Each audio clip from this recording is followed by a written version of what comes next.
ఇక్కడికి చూస్తున్నాం కాళేశ్వరం ప్రాజెక్టులో భాగమైన మేడిగడ్డ అన్నారం సుందిల బ్యారేజీలపై జస్టిస్ ఘోష్ కమిషన్ గడువు ముగియడంతో మరోసారి పొడిగించారు.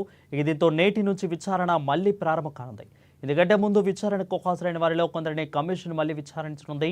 కమిషన్ ఇప్పటికే 109 మందిని విచారించగా ప్రాజెక్టు నిర్మాణంలో భాగమైన ఇంజనీర్లు, సీసీ డిజైన్లు, O&M ఇంజనీర్లు, అదేవిధంగా నిర్మాణ ఏజెన్సీ ప్రతినిధులు సమర్పించిన అఫిడవిట్లపై బహిరంగ విచారణ పూర్తయింది.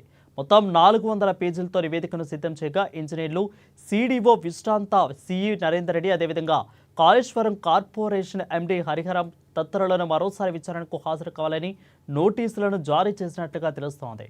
కాగా మరో 2 నెలల పాటు కమిషన్ గడువును ప్రభుత్వం పొడిగించిన విషయం తెలిసిందే.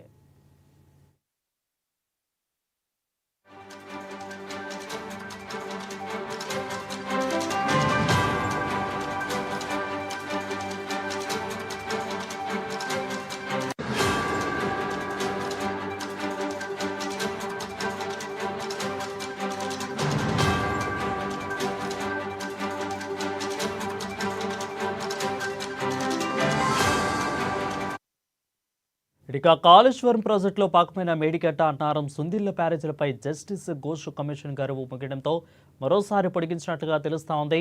దీంతో నేటి నుంచి విచారణ మళ్లీ ప్రారంభం కానుంది. ఎందుకంటే ముందు విచారణకు హాజరైన వారిలో కొందరిని కమిషన్ మళ్లీ విచారించనుంది. కమిషన్ ఇప్పటికే 109 మందిని విచారించగా ప్రాజెక్టులో నిర్మాణ భాగమైన ఇంజనీర్లు, సీసీ డిజైన్లు, O&M ఇంజనీర్లు, అదేవిధంగా నిర్మాణ ఏజెన్సీ ప్రతినిధులు సమర్పించిన అఫిడవిట్లపై బహిరంగ విచారణ పూర్తయింది.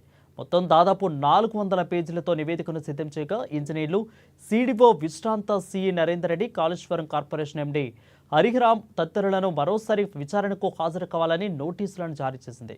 కాగా మరో 2 నెలల పాటు కమిషన్ గడువును ప్రభుత్వం పొడిగించిన విషయం తెలిసిందే.